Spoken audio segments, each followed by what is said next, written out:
जय हिंद दोस्तों, मैं हूं प्रभात। पीसीएस शिक्षा के मंच पे आप तमाम अभ्यर्थियों का हार्दिक अभिनंदन है। आज चर्चा के मुख्य बिंदु में है बेहद ही इंपॉर्टेंट रिपोर्ट जिसे जारी किया है यूएनएपी में, और परीक्षा के दृष्टिकोण से ये हमारे लिए अत्यंत ही महत्वपूर्ण है।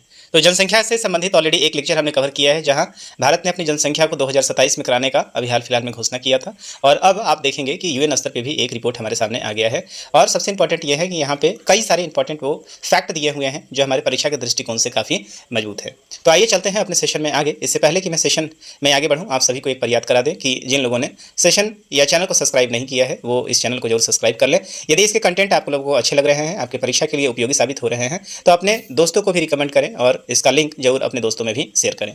चलिए चलते हैं सेशन के बारे में। इस न्यूज़ को 11 तारीख जो रेफरेंस मैंने लिया हुआ है, आप देख सकते हैं दैनिक जागरण के फ्रंट पेज का पेज नंबर 1 से इस कटिंग को मैंने लिया हुआ है। 11 जून को ये आर्टिकल पब्लिश हुआ है। भारत की जनसंख्या 1.46 अरब के करीब 68% कामकाजी उम्र के लोग, और इसी को आगे कवर किया है दैनिक जागरण के अलावा द हिंदू ने भी सेम डेट को इस आर्टिकल को कवर किया है। India's population has hit 146.39 crore UNFPA. तो ये आप देखेंगे डाटा हर जगह ही कवर किया हुआ है और ये चर्चा का विषय बना हुआ है। चर्चा का विषय यहाँ पे बना हुआ है, तो आइए देखते हैं कि यहाँ पे कौन कौन सा वो कंटेंट दिया हुआ है जो हमारे परीक्षा के दृष्टिकोण से काफ़ी जरूरी है। आइए पहले तो खबर को देख लेते हैं कि क्या यहाँ पे खबर दिया गया है। सबसे पहला कि ये खबर यूएन के एक एजेंसी के द्वारा जारी किया गया है, तो इसका मतलब क्या है कि एक बहुत ही ऑथेंटिक ये सोर्स है। पहली चीज़ तो ये है। दूसरी चीज़ है, आपको याद आ रहा होगा इसी यूएनएफपी ने एक बार इससे पहले इस बात की घोषणा की थी, ठीक 1 साल पहले आप लोग को याद आ रहा होगा, तो इसी एजेंसी ने घोषणा की थी कि भारत ने चीन को पछाड़कर अब जनसंख्या के मामले में भारत अब दुनिया का नंबर 1 देश बन चुका है। तो आइए देखते हैं क्या है पूरा का पूरा ये न्यूज़। तो संयुक्त राष्ट्र की एक जनसांख्यिकीय रिपोर्ट में कहा गया है कि भारत की जनसंख्या 2025 में 1.46 अरब, या इसको आप 146 करोड़ कहें, 146 पहुंचने का अनुमान है, जो कि दुनिया में सर्वाधिक होगी। देश की 68% आबादी यहाँ पे कामकाजी है। इस रिपोर्ट में यह भी सामने आया है कि भारत में प्रजनन दर घटकर महिला 1.9 जन्म रह गई है। ये इसके ऊपर विशेष चर्चा करेंगे कि इसका मतलब यहाँ पे क्या है। प्रजनन दर जो घटा है और प्रति महिला अब ये 1.9 रह गया है। इससे पहले ये कितना था, 2.1 था। द रियल फर्टिलिटी क्राइसिस शीर्षक वाली यूएनएफपीए की विश्व जनसंख्या स्थिति, जिसको हम SWOP रिपोर्ट 2025 का नाम दे रहे हैं, तो इसको रिपोर्ट का नाम जरूर याद कर लीजिएगा और जो शीर्षक है उसको जरूर याद कर लीजिएगा। द रियल फर्टिलिटी क्राइसिस नाम के टाइटल से इस रिपोर्ट को छापा गया है। यूएनएफपीए के द्वारा ये रिपोर्ट है और विश्व जनसंख्या स्थिति SWOP रिपोर्ट 2025 ये कहा गया है। यहाँ यह बताया गया है कि घटती प्रजनन क्षमता से चिंतित होने के बजाय उन प्रजनन लक्ष्यों पर ध्यान केंद्रित करने पर बल देती है जिन्हें अभी तक हासिल नहीं किया गया है। इसके बारे में विशेष चर्चा हम आगे करने जा रहे हैं। इसमें यह भी कहा गया है कि लाखों लोग अपने वास्तविक प्रजनन लक्ष्यों को प्राप्त करने में सक्षम नहीं है। भारत जैसे देश में अब ये लाइन जो है ना, ये लाइन अब एक चिंता का विषय बनता जा रहा है, जहाँ पे दुनिया की नंबर 1 जो है वो जनसंख्या के मामले में है और ये अपने वास्तविक प्रजनन लक्ष्यों को प्राप्त करने में सक्षम नहीं है। अक्सर इस तरह की समस्याएं आपको वेस्टर्न कंट्री में देखा जा रहा था, मतलब पश्चिम देशों में देखा जा रहा था। अब ये रिपोर्ट में निकल कर आ चुका है कि अब ये भारत में भी इस समस्या का सामना करना पड़ रहा है। क्या है, इसके बारे में भी हम चर्चा करेंगे। अधिक जनसंख्या के बजाय वास्तविक संकट यही है और इसका उत्तर बेहतर प्रजनन क्षमता में निहित है, अर्थात किसी व्यक्ति की संभोग, गर्भ निरोधक और परिवार शुरू करने के बारे में निर्णय लेने की क्षमता। मतलब ये क्षमता कहीं ना कहीं प्रभावित हो रही है। यही कारण है कि आप देखेंगे कि वास्तविक प्रजनन लक्ष्य में भी कमी आ रही है। रिपोर्ट में जनसंख्या संरचना, प्रजनन क्षमता और जीवन प्रत्याशा में महत्वपूर्ण बदलाव का भी उल्लेख किया गया है, जो एक बड़े जनसांख्यिकीय परिवर्तन का संकेत दे रहा है। रिपोर्ट में यह पाया गया है कि भारत में प्रजनन दर घटकर प्रति महिला 1.9 रह गया है, जन्म रह गया है, और प्रतिस्थापन 2.1 से भी, जो कि प्रतिस्थापन 2.1 से भी नीचे है। भारतीय महिलाएं एक पीढ़ी से दूसरी पीढ़ी तक जनसंख्या का आकार बनाए रखने के लिए आवश्यक संख्या से कम बच्चे पैदा कर रही हैं। इसका मतलब यह है जैसे कि आप 2 आदमी हैं, मतलब हस्बैंड और वाइफ है, और आप दोनों अपने जगह के लिए यदि आप एक ही बच्चे को छोड़ रहे हैं, इसका मतलब आप 2 के जगह पे क्या कर रहे हैं, 1 छोड़ रहे हैं। मतलब यहाँ प्रतिस्थापन दर आपने क्या कर दिया है, आधा कर दिया है। यही जो आइडियल कंडीशन है क्या है, आप 2 आदमी हैं तो आपके बच्चे भी 2 रहेंगे, तो यहाँ पे जो जनसंख्या है उसमें कोई परिवर्तन नहीं आएगा। जितनी जनसंख्या है वो आपकी जनसंख्या उतनी रहेगी, मतलब प्रतिस्थापन दर जो है वो बराबर रहेगा। आप 2 थे और आपके बदले 2 यहाँ पे उपस्थित हो चुके हैं। लेकिन यहाँ से यदि संख्या कम हो रहा है तो आने वाले समय में आपको जनसंख्या पे नकारात्मक प्रभाव देखने को मिलेगा। बावजूद भारत की युवा जनसंख्या अभी महत्वपूर्ण बनी हुई है, जिसमें 0 से लेकर 14 वर्ष उम्र के वर्ग के लोग की संख्या कितनी है, 24% है। मतलब 0 से लेकर 14 वर्ष तक के बच्चों की संख्या कितनी है, यहाँ पे 24% यहाँ संख्या बताई गई है। 10 से लेकर 19 वर्ष तक के लोगों की संख्या यहाँ पे 17% बताई गई है, यहाँ पे आप देख सकते हैं। तथा 10 से लेकर 24 जो वर्ष के बच्चे हैं उनकी संख्या कितनी है, 26% है। और देश में 68% जनसंख्या कामकाजी उम्र मतलब 15 से 64 वर्ष वर्ग वाले हैं। मोस्ट ये इंपॉर्टेंट फैक्ट है, मतलब 68% देश की जनसंख्या भी क्या है, कामकाजी में है।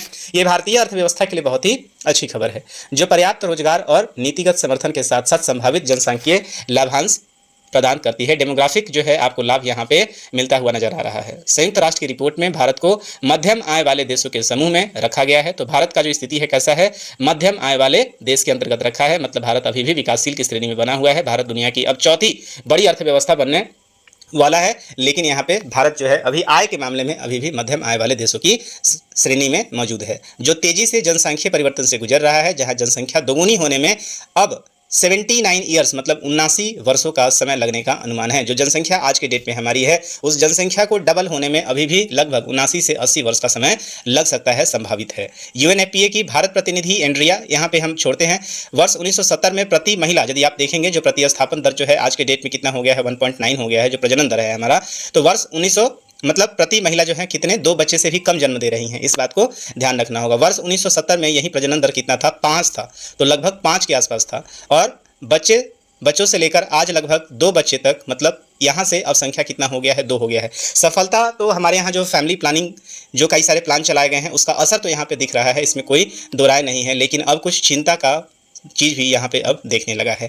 यहाँ पे देखिए पुरुषों का औसत जीवन प्रत्याशा कितना है, 71 ईयर्स, मतलब जो एक औसतन जो हमारे यहाँ पुरुष हैं उनका जो यहाँ पे उम्र कितना है, 71 है। वहीं महिलाओं का जो औसतन जीवन प्रत्याशा कितना है, 74 ईयर्स रहने का अनुमान यहाँ लगाया गया है। वृद्ध जनसंख्या 65 वर्ष उससे अधिक वर्तमान में 7% हैं। तो यहाँ पे आप देख सकते हैं एक बड़ा इंपॉर्टेंट डाटा है, 15 से 64% हमारे यहाँ कितने हैं, लगभग 68% है।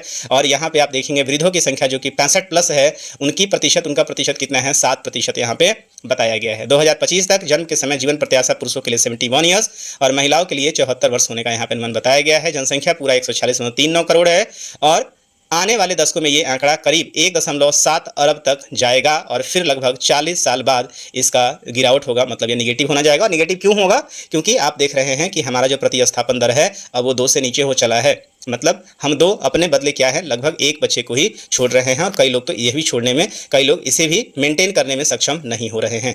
आइए चलते हैं यहाँ पे और भी कई सारे रिपोर्ट्स के बारे में आप देख रहे हैं। एक यहाँ पे इंपॉर्टेंट रिपोर्ट और भी है। पूरे विश्व में यदि आप देखेंगे, पूरे विश्व में आप इस रिपोर्ट को थोड़ा सा गौर से देखेंगे तो इस रिपोर्ट में सबसे ज़्यादा यहाँ पे टोटल फर्टिलिटी रेट जो यहाँ पे दिया गया है, जिसको TFR के नाम से जाना जाता है, पर वुमन जो है आप देखेंगे सर्वाधिक जनसंख्या कहाँ पे है, पर वुमन कितना है, लगभग 4.7, मतलब अराउंड 4। जो भारत की स्थिति कब थी, 1970 के दौरान थी, तो अफगानिस्तान में आज वो स्थिति देखने को मिल रही है।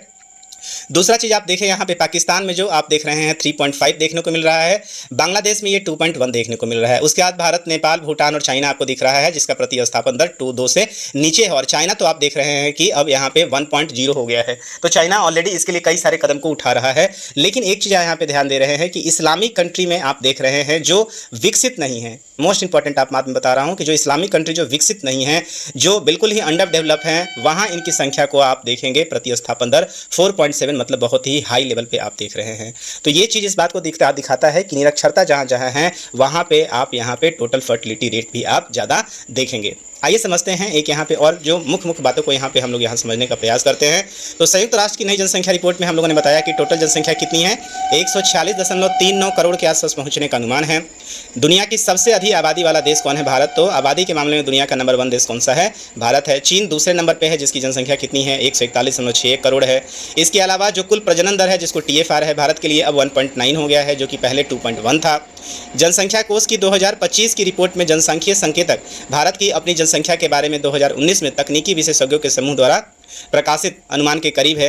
2025 तक भारत की जनसंख्या कितनी हो रही है, मतलब अप्रैल महीने के आसपास भारत की जनसंख्या 141.10 करोड़ यहाँ पे बताया जा रहा है। 40 साल में जनसंख्या में गिरावट शुरू हो जाएगी और यहाँ पे तत्काल गिरावट शुरू होने से पहले जब जनसंख्या हमारी 170 करोड़ के आसपास हो जाएगी तो यहाँ पे आप देखेंगे कि गिरावट शुरू हो जाने का उम्मीद यहाँ पे जताया जा रहा है। इससे पहले आपको याद है कि हमारी जनसंख्या जो है, जो दशकीय जनसंख्या होती है, अंतिम जनसंख्या हमारे यहाँ जो दशकीय जनसंख्या हुई 2011 की, 2021 में ये होने का प्रावधान था, लेकिन कोरोना के कारण इसको काफ़ी लंबे समय के लिए टाला गया। अंततः सरकार अभी से ही कुछ दिन पहले इस बात की घोषणा की है कि मार्च 2027 तक इस जनसंख्या जो दशकीय जनसंख्या है उसको पूरा कर लिया जाएगा। भारतीय पंजीयन कार्यालय द्वारा 2021 के लिए प्रकाशित नवीनतम नमूना पंजीकरण प्रणाली सांख्यिकीय रिपोर्ट के अनुसार भारत में TFR 2.0 थी, जो पिछले वर्ष की समान थी। तो टीआरएफ अभी तक तो यही है।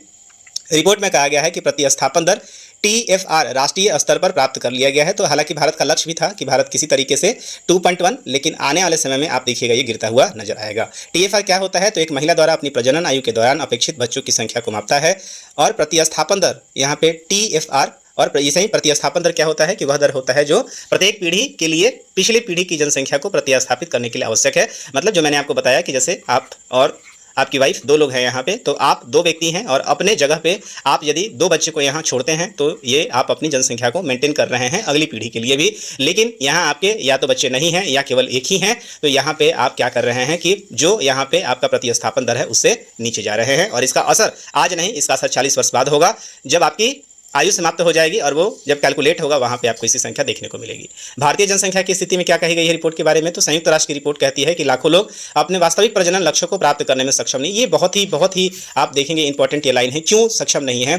तो इसके कई सारे कारण हैं। ये सब आप देख रहे हैं वेस्टर्न प्रभाव अब देखने को मिल रहा है। भारत में जो भी आप देखेंगे राज्य, खासकर दक्षिण के राज्य आप देखेंगे जहाँ पे ये विकसित हो चले हैं, चाहे आप महाराष्ट्र की बात कर लें, मुंबई जैसे सिटी की बात कर लें, आप बैंगलोर जैसे सिटी की बात कर लें, जो कामकाजी जनसंख्या जहां पे आपको ज़्यादा देखने को मिल रहा है, जहां पे जॉब ज़्यादा देखने को मिल रहा है, वहां इस लक्ष्यों को प्राप्त करने में काफ़ी कठिनाई है। कारण यह है कि कहीं महिलाएं तैयार नहीं हो रही हैं अपने जनरेशन अगले जनरेशन के लिए, कहीं वहाँ पे मेडिकल इशू बहुत ही बड़े स्तर पे आ रहा है। तो कई सारे कारण हैं जहाँ पे उनके वास्तविक लक्ष्य कहने का मतलब आपके बदले यदि 2 हैं तो आपके बदले 2 को प्राप्त करने में जो हमारे अभी नए कपल हैं वो क्या हो रहे हैं? असक्षम हो रहे हैं। या तो वो चाह ही नहीं रहे हैं और नहीं तो बहुत सारी मेडिकल कंडीशन का उन्हें समस्या का सामना करना पड़ रहा है।